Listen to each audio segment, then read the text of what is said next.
Assalamualaikum warahmatullahi wabarakatuh. Alhamdulillahirabbil alamin wal 'aqibatu lil muttaqin wala 'alima illa 'alal zalimin. Asyhadu an la ilaha illallah wahdahu la syarika lah wa asyhadu anna Muhammadan abduhu wa rasuluh. Allahumma salli wa sallim wa barik ala Muhammad wa ala alihi wa ashabihi wa man tabi'ahum bi ihsani ila yaumiddin, amma ba'd. Bapak Ibu, sidang sholat subuh yang insya Allah semuanya dirahmati dan diberkahi oleh Allah. Alhamdulillah, pada pagi hari ini kita memasuki 6 hari bulan Ramadan. Artinya kita sudah atau akan menunaikan kewajiban kita selama 6 hari di bulan Ramadan ini, yaitu ibadah puasa.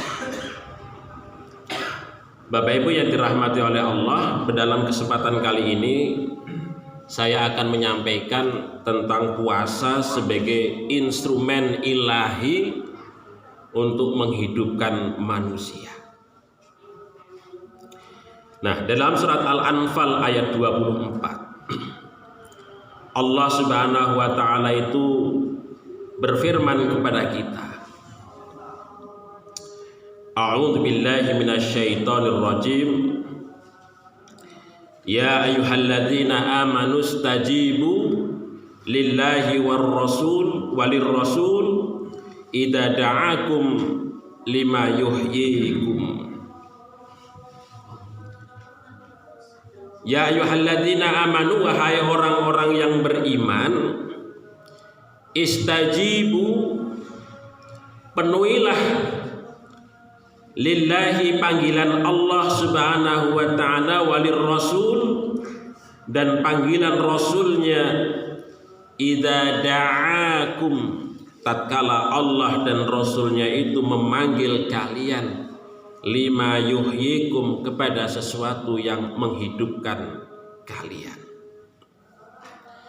Jemaah kaum muslimin yang dirahmati oleh Allah, jadi Allah dan rasulnya itu memberikan panggilan kepada kita. Allah Subhanahu wa ta'ala itu pasti memanggil setiap manusia, dan setiap panggilan itu memiliki karakteristik ya, sesuai dengan khitab dan juga orang yang dipanggil. Kalau panggilan kepada orang-orang yang kafir, orang-orang yang musyrik, orang-orang yang munafik, Allah Subhanahu wa ta'ala itu memanggil dengan sangat keras, penuh ancaman ya, seolah-olah murkanya Allah itu ditunjukkan. Jadi itu panggilan Allah, penuh kemarahan kepada orang-orang kafir, orang-orang musyrik, orang-orang munafik. Tetapi ketika Allah Subhanahu wa ta'ala itu memanggil orang-orang yang beriman, maka panggilan Allah Subhanahu wa ta'ala adalah panggilan rahmat, panggilan kasih sayang, panggilan yang penuh cinta. Makanya Bapak Ibu sekalian, ketika Allah memanggil kita, maka kita harus bersukacita, bersenang, ria. Karena apa? Karena Allah Subhanahu wa ta'ala menunjukkan kecintaannya, kesenangannya kepada kita semua orang-orang yang beriman. Dan panggilan itu adalah panggilan rahmat. Makanya di sini di dalam surat Al-Anfal ini Allah memanggil kita, ya ayyuhalladzina amanu, wahai orang-orang yang beriman. Istajibu lillah, penuhilah panggilan Allah dan Rasulnya itu. Idza da'akum lima yuhyikum, tatkala Allah dan Rasulnya itu memanggil kalian kepada sesuatu yang menghidupkan. Nah, di antara panggilan Allah yang penuh rahmat itu, maka panggilan itu pasti menghidupkan, memberikan kehidupan bagi kita. Kalau kita rujuk kepada tafsirnya Imam At-Tabari, Jami'ul Bayan, beliau menjelaskan yang dimaksudkan dengan lima yuhyikum, segala sesuatu yang menghidupkan itu adalah kepasrahan dan kepatuhan. Islam maksudnya adalah Islam, ketundukan, kepasrahan, kepatuhan kepada Allah Subhanahu wa ta'ala. Karena ciri sebagai seorang hamba itu adalah kepatuhannya, kepasrahannya. Itulah yang disebut sebagai seorang muslim. Tetapi bagi orang-orang yang kufur, bagi orang-orang yang tidak beriman, maka dia akan menolak panggilan Allah Subhanahu wa ta'ala, akan menutup diri dari panggilan Allah Subhanahu wa ta'ala, tidak mau tahu, sehingga tidak ada kepasrahan di dalam dirinya, tidak ada keislaman di dalam dirinya. Yang ada adalah pemberontakan, lari dari Allah Subhanahu wa ta'ala. Kemudian makna yang lain daripada lima yuhyikum adalah al-haq. Maksudnya bahwa panggilan Allah Subhanahu wa ta'ala itu kepada kita, memberikan sesuatu yang hak, yang benar, jalan yang benar, bukan jalan yang batil. Itulah yang bisa menghidupkan kita. Karena apa? Karena ketika jalan yang hak itu kita tempuh, ketika jalan yang hak itu kita lalui, maka itu akan menghidupkan kita, menyelamatkan kita, baik pada saat kita hidup di dunia, lebih-lebih pada saat hidup di akhirat.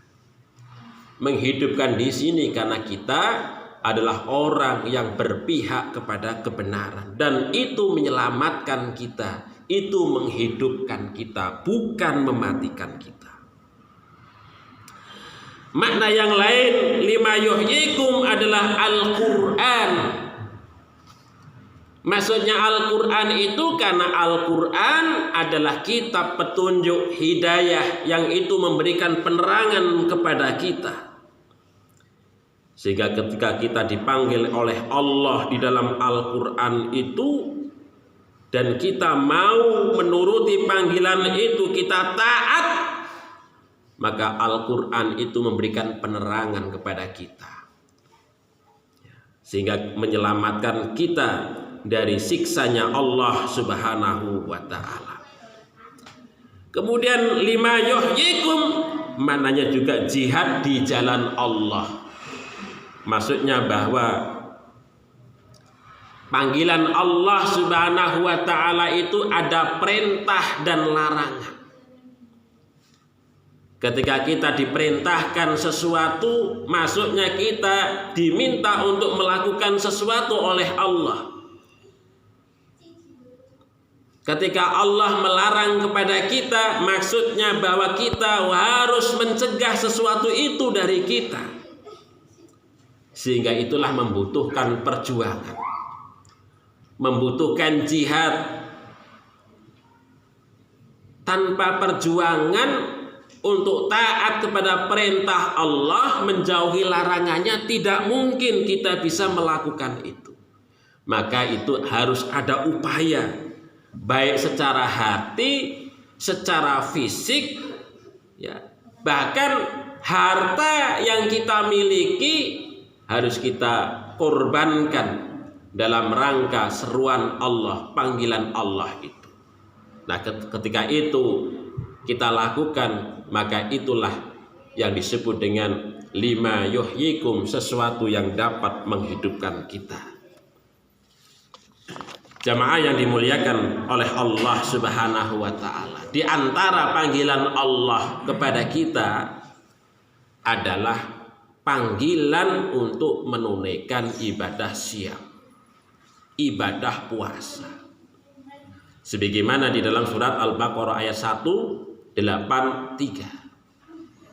Ya ayyuhalladzina amanu kutiba alaikumus siyam kama kutiba alal ladzina min qablikum la'allakum tattaqun. Wahai orang-orang yang beriman, kutiba alaikumus siyam, diwajibkan, didekretkan untuk kalian kewajiban menjalankan puasa. Dan kalian tidak sendirian, tetapi ibadah ini juga dulu pernah dilakukan, diwajibkan pula kepada orang-orang sebelum kalian. Oleh sebab itulah maka taatilah perintah ini, karena dengan mentaati, melakukan perintah ini, maka kalian akan menjadi orang-orang yang bertakwa di sisi Allah Subhanahu wa ta'ala. Jamaah yang dimuliakan oleh Allah Subhanahu wa ta'ala, di sini Allah memanggil kita kepada sesuatu yang menghidupkan. Puasa itu adalah sesuatu yang menghidupkan bagi kita sebagai seorang manusia. Maksud menghidupkan daripada ibadah puasa itu adalah bahwa ibadah puasa yang kita jalankan itu mampu untuk menghidupkan kehidupan spiritualitas kita. Kedekatan kita kepada Allah Subhanahu wa ta'ala itu akan lebih mudah dicapai kalau kita mau berpuasa. Bapak Ibu yang dirahmati oleh Allah Subhanahu wa ta'ala. Mengapa begitu? Karena ada salah satu hadis Nabi yang diungkapkan, diriwayatkan dari sahabat Anas bin Malik radhiyallahu anhu. Kata Rasulullah, inna syaitan yajri min ibni Adam majroddah. Sesungguhnya setan itu mengalir kepada anak Adam ini, manusia ini, majrodam, sesuai dengan aliran darah. Jadi setan, Bapak Ibu sekalian, itu hidup di dalam diri kita, mengalir di dalam tubuh kita, itu sesuai dengan aliran darah kita. Maka setan terus menggoda selama kita masih hidup, selama aliran darah ini belum berhenti, maka setan ini terus menggoda kita sehingga kita jatuh kepada apa yang dikehendakinya. Kita jauh dari syariatnya Allah Subhanahu wa ta'ala. Oleh sebab itulah maka Syekh Ibnu Taimiyah itu menyatakan bahwa ketika setan itu mengalir ya, sesuai dengan aliran darah manusia, maka caranya untuk kemudian menghambat aliran setan yang ada di dalam diri manusia itu tadi adalah dengan cara melaparkan perut dan berpuasa. Melaparkan perut dan berpuasa. Karena apa, Bapak Ibu sekalian? Karena makan makanan yang masuk ke dalam tubuh kita itu tadi, itu juga bisa menjadi jalan setan. Menjadi jalan setan untuk menggoda kita. Lebih-lebih kok kemudian makanan yang kita makan itu dari sesuatu yang tidak halal. Wah, itu ibaratnya kayak jalan tol bagi setan untuk bercokol dan menggoda diri kita.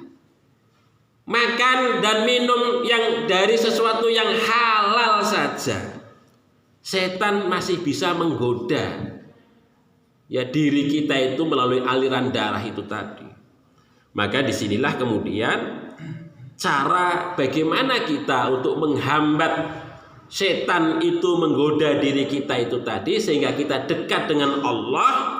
Maka caranya dengan melaparkan perut kita dengan cara berpuasa. Bapak Ibu yang dirahmati oleh Allah Subhanahu wa taala. Dan ketika kita mampu berpuasa dengan baik, dengan penuh penghayatan, maka itulah jalan kita untuk dekat dengan Allah Subhanahu wa taala. Kedekatan kita dengan Allah Subhanahu wa taala itu ibaratnya tanpa hijab. Ya, tanpa hijab. Karena setan melemah dan tidak mampu lagi menggoda diri kita. Nah, begitu. Makanya wajar kalau kemudian ketika Rasul Shallallahu Alaihi Wasallam menyatakan bahwa pada bulan Ramadan itu sufidatis sayatin atau sufidat marodatus sayatin, para setan itu dibelenggu, atau para setan atau jalan masuk setan itu dikunci.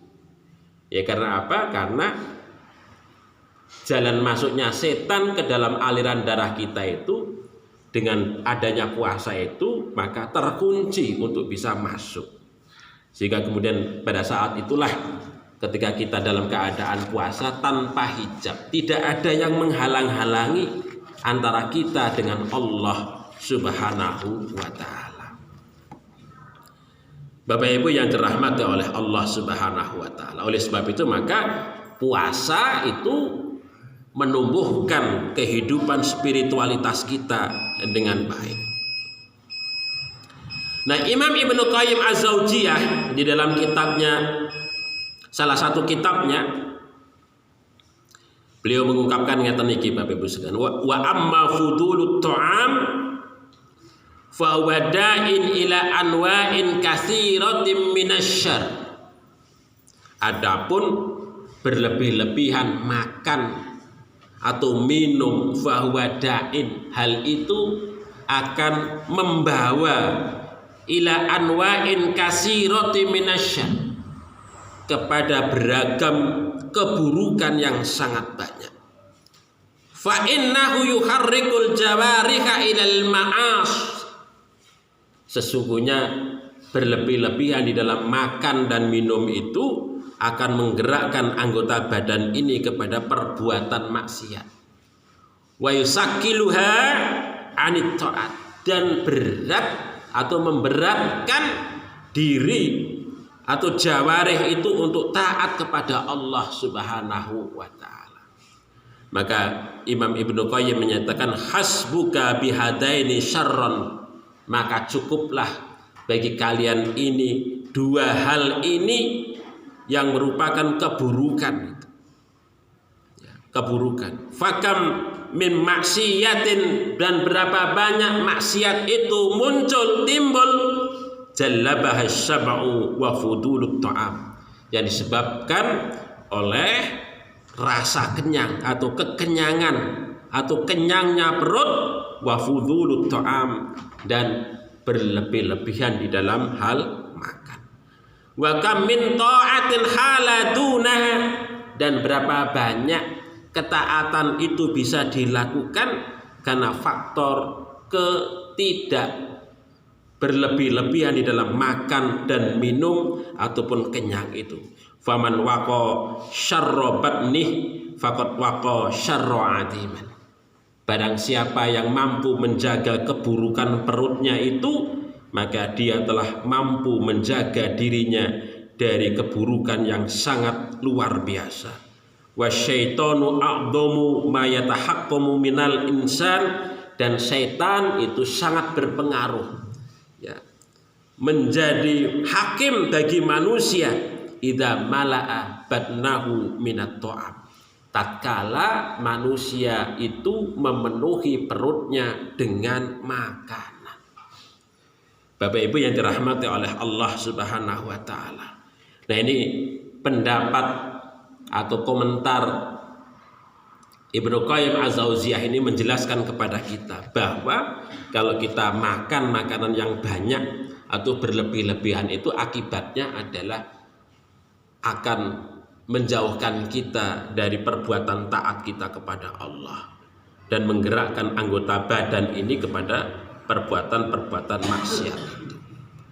Demikian juga Umar ibn al-Khattab radhiyallahu an mengungkapkan, man kasro akluhu lam yajid li dzikrillahi ladzah. Barang siapa yang banyak makannya, maka dia akan tidak mendapatkan untuk zikir kepada Allah itu nikmat. Terus kalau kita sedoyo kekenyangan makan, banyak makan, Bapak. Zikir niku nggih mboten krasa. Rasane ning ati niku zikir mboten saged khusyuk. Enggak merasakan nikmatnya zikir, khusyuknya, dekatnya dengan Allah itu mboten saged kalau orang itu dalam keadaan kenyang. Perut kenyang. Maka Imam Ali menyatakan wa in kunta batinan fa'ud nafsaka zaminan. Sekiranya kok engkau memenuhi perutmu fa'ud nafsaka zaminan, maka sungguh engkau telah mengembalikan hawa nafsu untuk bercokol di dalam badanmu itu untuk beberapa saat. Ketika kenyang, ketika perut kita itu kenyang, maka kita mengembalikan hawa nafsu untuk bercokol di dalam diri kita itu. Maka kemudian ungkapan yang lain menyatakan aklil ta'aman tuhmat manaman. Maka sedikitkanlah ta'aman, makan itu, tuhmat manaman, maka engkau akan menjadi orang yang terpuji karena mampu untuk menjaga tidur Anda. Ya karena apa Bapak Ibu sekalian, kalau orang kenyang itu rasanya main ngontak ngantuk kemawon. Zikir nggih abot, maos Al-Qur'an berat. Mekaten. Kapan kita mau ngibadah dekat karo Gusti Allah? Apalagi kok kemudian melaksanakan sholat ini, sholat itu dan lain sebagainya, tidak mungkin. Anane kalau orang itu sudah kenyang, rasanya pengen ngantuk kemawon ngoten niku. Kurang bisa menjaga dirinya untuk kemudian bertahan sedikit untuk kemudian kita melaksanakan ibadah kepada Allah Subhanahu wa taala. Dan ini salah setunggalipun rahasia puasa menika dapat menghidupkan spiritualitas di dalam diri kita. Makanya para ulama salaf menika melanggengkan puasa. Ada yang puasa Daud, ada puasa Senin Kemis, ya secara rutin di luar bulan Ramadan itu tadi. Karena apa? Karena puasa-puasa itu memang mampu untuk kemudian menumbuhkan semangat spiritualitas. Dan mungkin teladan kita Pak Amin, Profesor Amin Rais niku orang yang sangat bertekun di dalam berpuasa, nggak pernah gang. Puasa Daud. Pak Amin meniko sampai sekarang puasa Daud begitu luar biasa. Dan kemudian dari puasa itu ternyata memang efek tidak hanya dari sisi spiritualitas, dampak ke dalam kesehatan juga sangat bagus. Niko Pak Amin niko kan jarang sakit. Umurnya sudah 80 tahun tapi masih sehat, ngomongnya gelantang. Masih luar biasa secara intelektual. Padahal usianya sudah 80 tahun. Tetapi masih cerdas. Kalau bicara niku masih sangat clear, jelas, analisisnya tajam. Niku itu menunjukkan bahwa puasa berpengaruh luar biasa bagi kesehatan kita. Makanya Bapak Ibu sekalian, kalau kita baca di dalam surat Al-Isra menikahkan Al-A'raf, Niku kan Allah ngendika ngeten iki, kulu wasrobu wala tusrifu innahu la yuhibbul musrifin.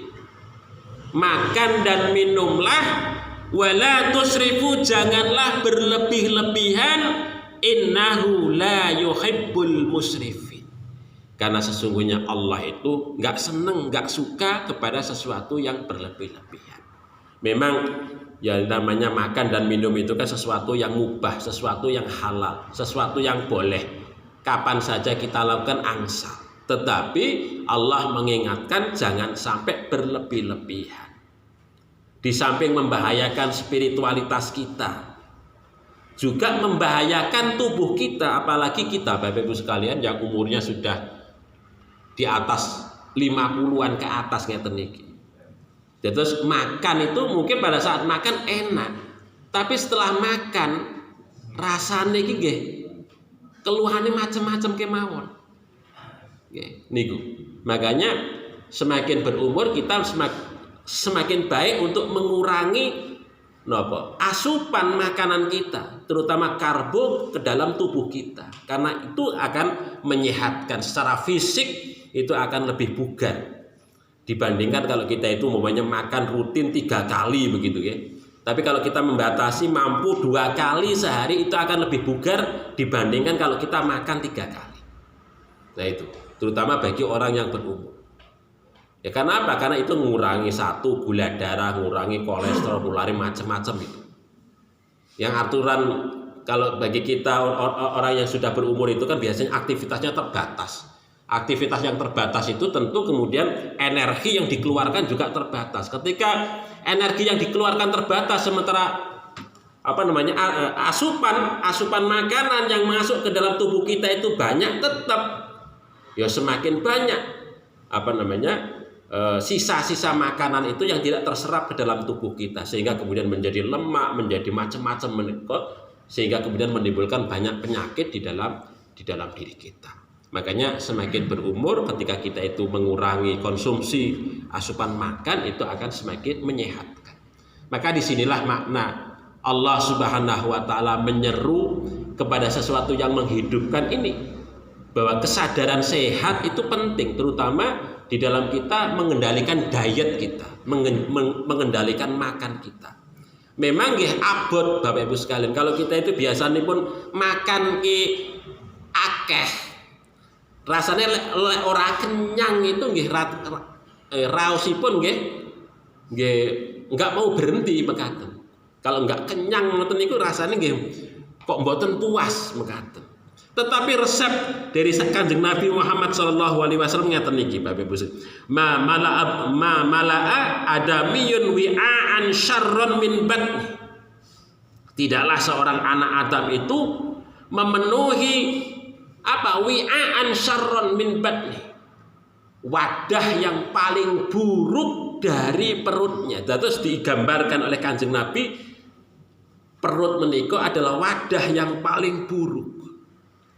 Wadah yang paling buruk. Maka kata Nabi, bihasbi bani Adam akalatin yukimna sulbah. Maka cukuplah seorang anak Adam, seorang manusia itu dengan beberapa suap saja yang dapat menegakkan punggungnya. Beberapa suap saja. Fa in kana la mahala, sekiranya kok tidak mampu dengan beberapa suap itu. Nah ini kalau tidak mampu beberapa suap ini kok, maka cukuplah kata Kanjeng fasulus to'ami li to'ami. Maka 1/3 perut saja ketika makan menika.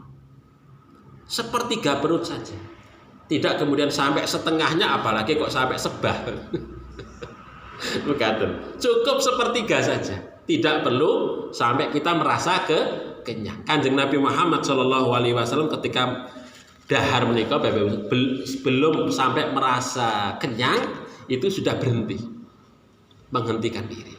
Nah menikah, ini saya kira resep yang sangat bagus sekali bagi kita ya. Selain di bulan Ramadan, mungkin di luar bulan Ramadan, untuk membiasakan bagaimana kita hidup sehat dengan mengendalikan diet kita menika.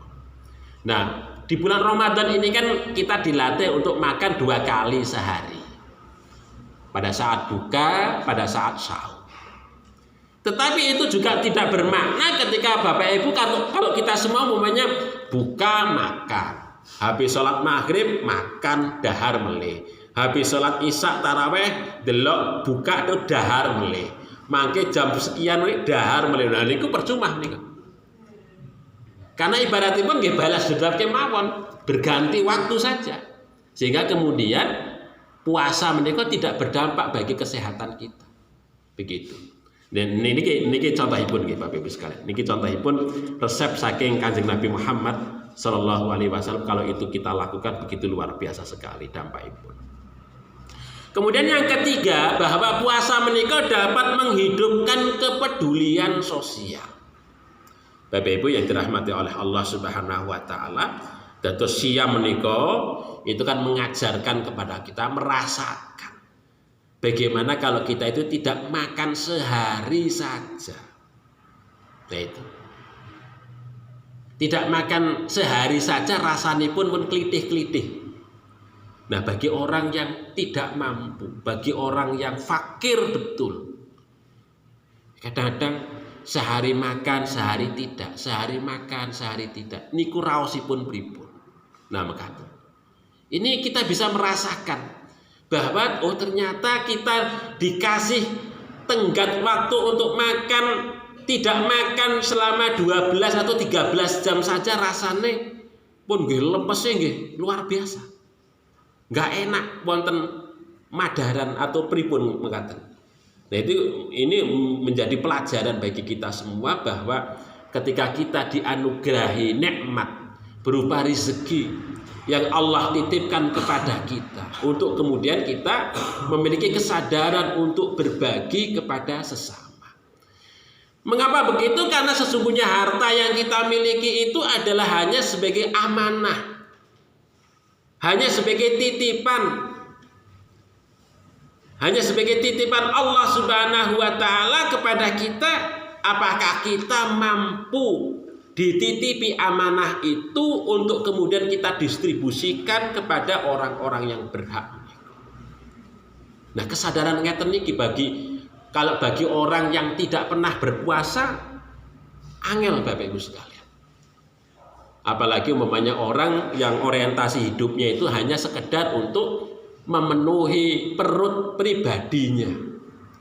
Maka berapapun makanan menika yang tersedia tidak akan pernah mencukupinya. Karena apa? Karena yang dituju, yang diraih adalah kepuasan pribadi atau hedonisme menika. Apalagi sekarang lagi tren-trennya tren flexing ngoten nggih Bapak Ibu sekalian.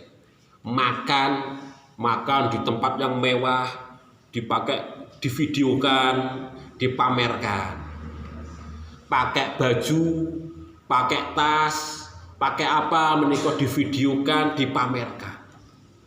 Itu kan model sekarang itu modelnya mekaten menika, dan itu menjadi keprihatinan bagi bangsa ini, yang mana kehidupan hedon niku begitu luar biasa. Kehidupan untuk memuaskan hawa nafsunya, tapi tidak peduli dengan kehidupan sosial yang lain. Ini kan prihatin. Nah, mekaten. Bagi orang yang berpuasa mboten ngoten Bapak Ibu sekalian. Tentu akan akan merasa, oh tetangga saya itu masih banyak orang yang kelaparan nggak punya. Kita akan peduli sampai ke sana. Nggak kemudian malah kita mamerke ketika kita makan di tempat ini, kita pamerkan, kita videokan, dibaca tetangga kita, kapan ya nak kita bisa seperti itu. Kita nggak pernah ngundang, nggak pernah ngasih, tetapi yang ada adalah cuman pamer saja. Itu yang terjadi di kita, karena nggak ada kesadaran empatik kepada sesama. Karena banyak orang yang tidak punya seperti itu. Ketika melihat status kita, membaca status kita, melihat foto kita, cuman kepengin, tapi tidak mampu untuk kemudian memenuhi kepinginan itu. Maka disinilah Bapak Ibu sekalian, maka kita sebagai orang yang beriman tidak begitu. Jadi artosipun bahwa hati kita itu pasti akan melihat kanan kiri kita. Ya, begitu. Nah, inilah yang kemudian puasa itu sesungguhnya untuk membangkitkan kesadaran kepedulian sosial itu. Oleh sebab itu maka ketika akhir Ramadan menika Allah Subhanahu wa taala mewajibkan kita untuk zakat fitrah. Maksudnya bahwa wong poso iku akhirnya yo paweh paring mekaten. Kok wong poso ora paweh ora paring nggih iku kebangetan. Itu ajaran ngoten niku Bapak Ibu sekalian di dalam agama kita. Jadi kesadaran kita merasakan bagaimana hidup yang dibatasi dalam konteks makan dan minum aja merasakan begitu, merasakan kesusahan, maka kemudian di akhir daripada ibadah siam menika Allah Subhanahu wa taala menentukan untuk kemudian paring memberikan sesuatu kepada orang-orang yang tidak punya. Maka ini kesempatan Bapak Ibu sekalian bagi kita semua untuk kemudian menunaikan kewajiban zakat kita ya kepada orang-orang yang tidak berhak, yang orang-orang yang memang berhak untuk itu. Ya, terutama lewat Lazismu, Lembaga Amil Zakat Muhammadiyah. Kemudian juga yang keempat Bapak Ibu sekalian, bahwa puasa menika mampu menghidupkan gerak ekonomi. Secara logika kan sesungguhnya orang puasa menika kan konsumsinya berkurang. Gitu Bapak Ibu sekalian. Secara logika, karena kita nggak makan siang harinya, malamnya 2 kali. Tetapi realitas ekonomi kita tidak begitu Bapak Ibu sekalian. Justru di bulan Ramadan menika inflasi naik.